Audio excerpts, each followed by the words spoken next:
Hey guys, welcome back to my another blog. তো আমি আজকে আপনাদেরকে দেখাবো যে আমাদের ধান ক্ষেত জমি আমরা লাগাইছিলাম, এই দইনসা উঠায়া তারপরে লাগাইছিলাম, এগুলো আজকে আপনাদেরকে দেখাবো।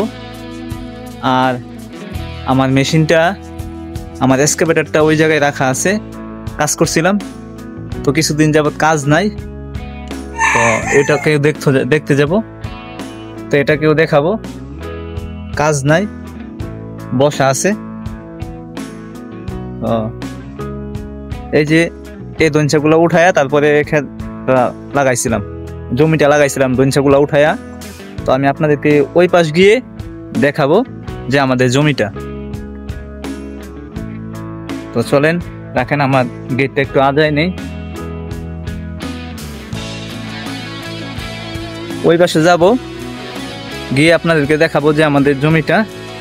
তার সাইডে আবার ফুলকপি চারা লাগাইছিল, বৃষ্টির কারণে একবারে করুণ অবস্থা হয়েছে।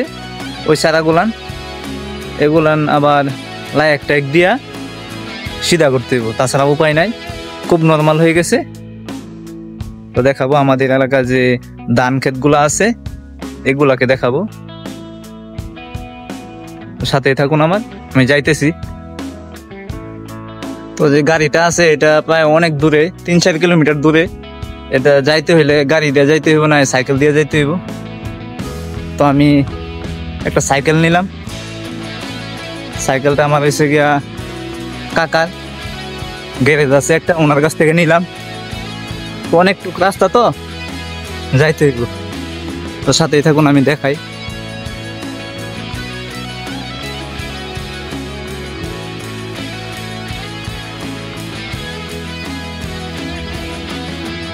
এই যে আমাদের এলাকার রাস্তা, কিছু দুর্বল আছে আবার কিছু ঠিক আছে মোটামুটি। তো আমি যাইতেছি, অনেকক্ষণ সময় লাগবে। তো গাইজ, আমি গাড়ির কাছে একবারে চলে আইছি, আর খানিকটা পথ রয়েছে। তো অনেক দূর, তো এতটুকু আমার স্ট্যান্ড ছিল না, তো আমি ভিডিও করাটা সম্ভব ছিল না, এর জন্য আমি মোবাইলটা রাখছিলাম হাতে।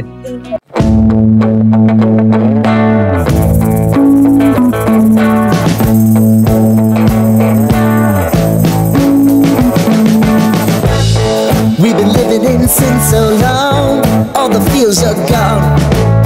Fella stopped me on the street last night, said everything's alright. Roller coaster, make it through the day upright. It seems your meal ticket is gone, but life goes on. I could never imagine something better. Yeah, right. Now you're cooking on high heat in the middle of the street. Roller coaster, take me to a better time.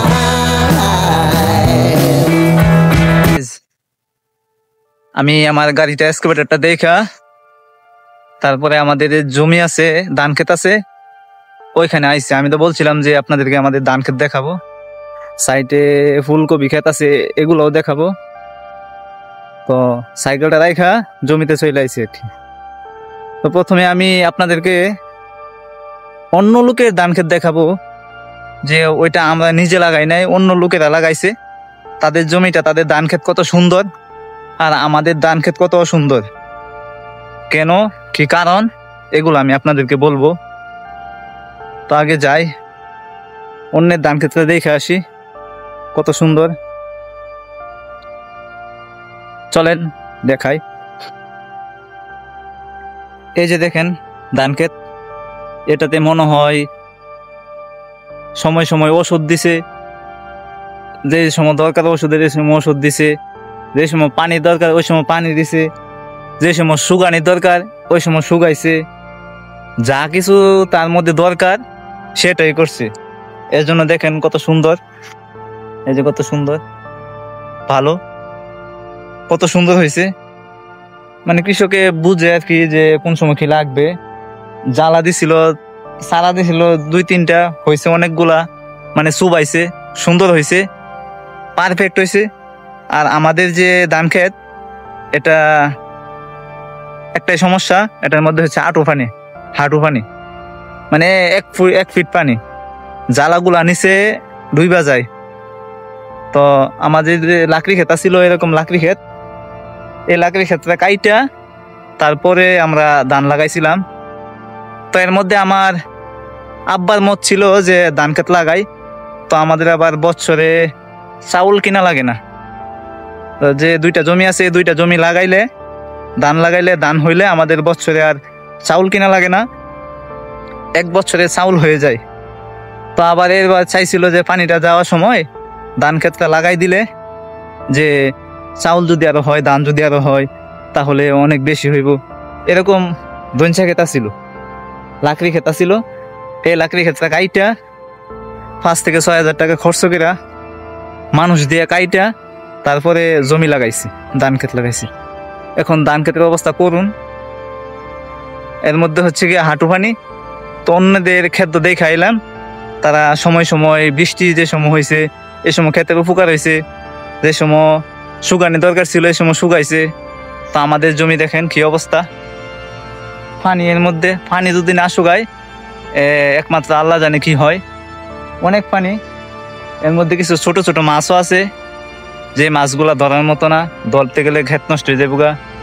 তো অল্প টাকার মাছের জন্য এত টাকার জমিটা কেন নষ্ট করবো, এর জন্য মাছ ধরবো না।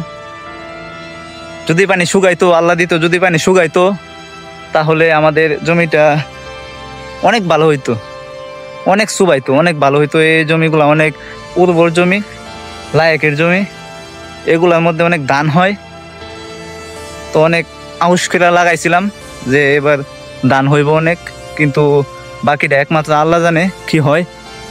তো আল্লাহর উপরে ভরসা, যদি আর বৃষ্টি না হয় তাহলে মনে হয় যে আমাদের ধান ক্ষেতটা ভালো হবে। বৃষ্টি অনেকবার হয়েছে, আবার সামনে কি না আমাবস্যার জো নাকি পূর্ণি জোয়াইতেছে, পূজা এই মুরব্বীরা কয় আর কি, এর কারণে বলে আবার বৃষ্টি হবে নাকি, তা সঠিক জানি না। যদি আর বৃষ্টি না হয় তাহলে আমাদের জমিটা অনেক ভালো হবে, আমার এই প্রত্যাশা আশা আছে। তো সবাই একটা জিনিস আশা করে লাগায়, তো আল্লাহ তাআলা যেন বৃষ্টি কম দেয়। অনেকের আছে বৃষ্টি হইলে ভালো হইব, আমাদের বৃষ্টি না হইলে ভালো হইব। তো কী করবো বলেন, যা লাগে সে তার জন্য দোয়া করুক। তো ধান ক্ষেত হোক, আপনারা দোয়া করবেন যে উচ্চমানের ফসল হোক, আমিও চাই। রিজিক আল্লাহ তাআলা যেন আমাদেরকে আরো বাড়ায় দেয়। তো এই যে সুন্দর হয়েছে, সুন্দর হইব যদি পানি শুকায় আর কি, তা না হলে অবস্থা খারাপ হইব। তো আপনাদের কাছে দোয়া রইল যাতে ক্ষেতটা শুকায়, ভালো হয়, দোয়া করবেন অবশ্যই। তো এখন দেখাবো আমাদের না অন্য লোকের কবি ক্ষেত সাইডে লাগাইছিল আর কি। এই কবি ক্ষেতটা বৃষ্টি সমস্যা করছে, তো দেখায় কত পরিমাণ ঘাস হয়েছে, না দেখলে বুঝতে পারবেন না যে যার জমি তার যে কত কষ্ট হয়েছে, না দেখলে বুঝতে পারবেন না। দেখাই, এই যে দেখেন, বোঝাই যায় না এটা যে কবি ক্ষেত, একবারে অবস্থা খারাপ। দেখছেন নি, সে মনে ক্ষেতের জমিওয়ালাই মনে রাগ করে আর জমিতেও আসে না, যে কেন যাব জমিতে, জমির অবস্থা খারাপ। একটা চারা আপনার বোঝাই যাচ্ছে না যে এটা কবির চারা। আমি জুম করে নিচে নেই, দেখেন এই যে এটা হচ্ছে কবির চারা, আবার মূলার মতো দেখা যায়। এই যে আবার এই দিক দিয়ে দেখা যায় মূলার মতো। এই যে দিক দিয়ে কত সুন্দর করে লাগাইছিল, কত পরিশ্রম করে লাগাইছিল। ওই জায়গাতে আপনার চারা বীজ ফেলাইছিল, কত কষ্ট করে লাগাইছিল। এখন অবস্থা খারাপ। সে কি ক্ষেতের যত্ন নিবে কিনা তাও সঠিক জানি না। যদি ক্ষেতের যত্ন নিত তাহলে মনে হয় আমার ভালো হইতো। যদি ক্ষেতের যত্ন নিত তাহলে আমার মনে হয় যে সুন্দর হইতো ক্ষেতটা। আবার যে গাছগুলা জন্মাইছে, আগাছা জন্মাইছে, গাছগুলা যদি উঠাইয়া দিত, গাছের গোড়ায় যদি কিছু লায়ক দিত, তাহলে আমার মনে হয় যে এই কবিগুলা আবার হইতো। ওনার এখন কি আছে সঠিক জানি না। আমি 2-1 দিনের ভিতরে ওনাকে দেখছি না জমিতে আসতে, আমার চোখের সামনে পড়ে নাই আর কি। উনি যদি আসেও তো আমার চোখের সামনে পড়ে নাই। উনি যদি মনে হয় যে এরকম ভালো পরিশ্রম আরো করতো, যেহেতু করছে, তা আমার মনে হয় ভালো হইতো। তা সঠিক জানি না মুরব্বীরা কি বলে যে এটার মধ্যে কি কবি হবে নাকি হবে না তা সঠিক জানি না। মুরব্বীরা সবাই আমার থেকে বেশি ভালো জানে। তো দেখাইলাম আমাদের যে ধান ক্ষেতটা, দেখছেন অবস্থা। সবার কাছে দোয়া চাই যে ক্ষেতটা শুকাক, ভালো পরিমাণ ধান হোক, ভালো পরিমাণ রিজিক আমাদের আসুক, আল্লাহ তাআলা আমাদের রিজিকের ফায়সালা করুক। দেখেন অবস্থা খারাপ, অনেক পানি। আমার মত ছিল, তো আমার আব্বার মত ছিল, আমার আম্মার মত ছিল, তো লাকড়ি তো আপনার কাটতেই হয়। এই যে কি পরিমাণ লাকড়ি দেখতে পাচ্ছেন সাইডের ক্ষেতে, এই পরিমাণ লাকড়ি আমাদেরও ছিল। তো লাকড়ি তো এক সময় কাটতেই হইব, শুকাইলে কাটতে হইব, না হয় আপনার পানিতে কাটতে হইব। এই ক্ষেত জমি তো পরিষ্কার করতে হইব, জমি তো পরিষ্কার করে আবার লাগানোর জন্য প্রস্তুত করতে হইব। তো আগেও কাটতে হইব, পরেও কাটতে হইব। তো আব্বা কইলো যে আগে কাইটা সেলা ধান লাগাই দেই, আগে কাইটা ধান লাগাই দিলে যদি ধান হয়, বৃষ্টি না হয়, তাহলে মনে ভালো হইব। এর জন্য আব্বার এই ছিল যে জমিটা লাগাইব। তো আমার মত ছিল, আমার ছোটো ভাইয়ের অমত ছিল। তো গ্রামের আমার যে চাচা ছিল, স্বাস্থ্য চাচা, তারা কিছু অমত দেখাইলো যে অনেক পানি, এটার মধ্যে লাগাইস না। তারপরে লাগাইছি, আল্লাহ ভরসা, একমাত্র আল্লাহর উপরে ভরসা। তো জমি তো দেখাইলাম, ওই কিছুক্ষণের মধ্যে সন্ধ্যা হয়ে যাইব, সূর্য আর দেখা যাচ্ছে না, সূর্যের আস্তে আস্তে ডুইবা যাইতেছে, সূর্য দেখা যাচ্ছে না, দেখেন একবারে দেখা যাচ্ছে না সূর্য। কিছুক্ষণের মধ্যে সন্ধ্যা হইব। আমি আবার যে সাইকেলটা নিয়ে গেছিলাম, সাইকেলটা ছিল আমার চাচাতো কাকার আব্বার ছোট ভাই আর কি, চাচাতো ছোট ভাই। তো উনি খুব ভালো মানুষ, ওনার গ্যারেজ আছে, সাইকেল আছে। যে সময় আমার যেদিকে ইচ্ছা মনে হয় যে আমি আমি ওইখানে যাব, আমাকে একটু সাইকেলটা দাও, না করে না, বললেও চলে, না বললেও চলে, না বললেও কোনো মাইন্ড করবে না আশা করি। তারপরে ওনার কাছে আমি প্রত্যেক দিন বইলা যে সাইকেলটা নিয়ে যাই, প্রত্যেক দিন না, আমার যেদিন কাজে লাগে আমি ওই দিন নিয়ে যাই। উনি আমার কাছে না করে না, বলেও না, আপত্তিও জানায় না, যে এরকম মুখও কালা করে না, যে ওনার ব্যবহার দিয়ে বোঝা যায় যে উনি আমার এটাকে না করতেছে, এরকম আমার মনে হয় কোনোদিন করছে না। খুব ভালো মানুষ। তো গাইজ, আমি এখন ঘুমাবো, এডিটিং করা প্রায় শেষ। আমি এখন খেলা দেখছিলাম, বাংলাদেশ পাকিস্তানের এশিয়া কাপ ম্যাচ চলতেছিল। তো আমার ভিডিওটা যাদের কাছে পছন্দ হয়, আমার ভিডিওটাকে একটু লাইক করবেন। যারা চ্যানেলটাকে সাবস্ক্রাইব করেন নাই, চ্যানেলটাকে সাবস্ক্রাইব করবেন।